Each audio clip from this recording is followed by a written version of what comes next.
ചാടിക്കൊരു 3-4 മാസത്തെ അല്ലെങ്കിൽ diploma course ഒക്കെ വരുന്നൊരു സ്കില്ല് പഠിച്ചാൽ ജീവിതം രക്ഷപ്പെടുമെന്ന് ആഡിലൊക്കെ കണ്ടിട്ട് കുറെ സ്കില്ല് പഠിക്കാൻ പോകുന്നവരാണ്. ഇങ്ങനത്തെ സ്കില്ലൊക്കെ പഠിക്കുന്ന സമയത്ത് നിങ്ങളിപ്പോൾ വിചാരിക്കും ഈ കോഴ്സൊക്കെ കഴിഞ്ഞിട്ട് കുറെ ആൾക്കാരെ പ്ലേസ്ഡ് ആവുന്നുണ്ടല്ലോ, നമ്മളൊക്കെ ലൈഫിൽ സെറ്റ് ആവുമെന്ന് വിചാരിക്കണ്ടെങ്കിൽ കഴിഞ്ഞ 5 വർഷം മുന്നേ പഠിച്ചിറങ്ങിയ ആളുകൾ ഇന്ന് ചെയ്തുകൊണ്ടിരിക്കുന്ന ഇന്ന് പ്ലേസ്ഡ് ആയിട്ടുള്ള മേഖല ഏതാണ്, എന്നിട്ട് ഇപ്പോൾ പഠിച്ചിറങ്ങുന്ന ആളുകളുടെ അവസ്ഥ എന്താണെന്ന് പഠിക്കുക.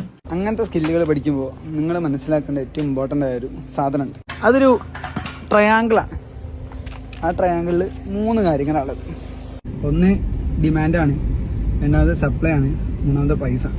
പ്രൈസ് എന്ന് പറയുന്നതാണ് ഇമ്പോർട്ടൻ്റ് ആയ ഫാക്ടർ. അതായത് ഈ കോഴ്സൊക്കെ പഠിച്ചു കഴിഞ്ഞിട്ട് നിങ്ങൾ ജോലിയിലേക്ക് കിടക്കുകയോ അല്ലെങ്കിൽ ഫ്രീലാൻസ് ആയിട്ട് വർക്ക് ചെയ്യുകയൊക്കെ ചെയ്യുന്ന സമയത്ത് നിങ്ങൾ കോട്ട് ചെയ്യുന്നൊരു പ്രൈസ് ഉണ്ട്. നിങ്ങളുടെ സാലറി ആവാം, അല്ലെങ്കിൽ നിങ്ങളുടെ ഫ്രീലാൻസിൻ്റെ വർക്കിൻ്റെ പ്രൈസ് ആവാം, എന്തോ ആവാം. നിങ്ങൾ കോട്ട് ചെയ്യുന്ന ഒരു പ്രൈസ് കഴിഞ്ഞ 5 വർഷം മുന്നുള്ളതും ഇപ്പോൾ ഉള്ളത് എത്രയെന്ന് കമ്പയർ ചെയ്ത് നോക്കാം. കോമ്പറ്റീഷൻ ഭയങ്കരമാണ്. ഈ കോമ്പറ്റീഷൻ ഇത്രയും ഭയങ്കരമാവാനുള്ള റീസൺ എന്താണ്? കോമ്പറ്റീഷൻ ഇത്രയും കൂടുതലുള്ള റീസണിൻ്റെ മെയിൻ ഫാക്ടർ സപ്ലൈ ആണ്. പഠിച്ചിറങ്ങുന്ന ആളുകൾ ഈ കോഴ്സിൻ്റെ ഫീസ് ഇതൊക്കെ ഭയങ്കര അഫോർഡബിൾ ആണ്.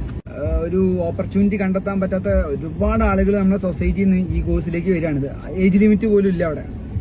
അതിന് കാരണം എന്താ വെച്ചാൽ ഈ കോഴ്സുകളൊന്നും, ഇത്തരത്തിലുള്ള കോഴ്സുകളാണെങ്കിൽ ഇത്തരത്തിലുള്ള സ്കില്ലിനൊന്നും പ്രത്യേകിച്ച് ഒരു ക്വാളിഫിക്കേഷൻ്റെ ആവശ്യമില്ല, ഒരു ബേസ് ക്വാളിഫിക്കേഷൻ്റെ ആവശ്യമില്ല.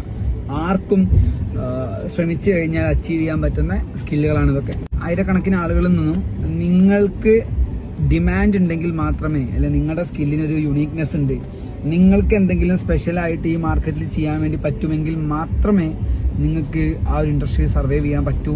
ഈ വീഡിയോയിലൂടെ ഞാൻ നിങ്ങളെ മുന്നിലേക്ക് വെക്കുന്ന ചോദ്യം എന്താണെന്ന് വെച്ച് കഴിഞ്ഞാൽ, are you confident about your self എന്നുള്ളതാണ്.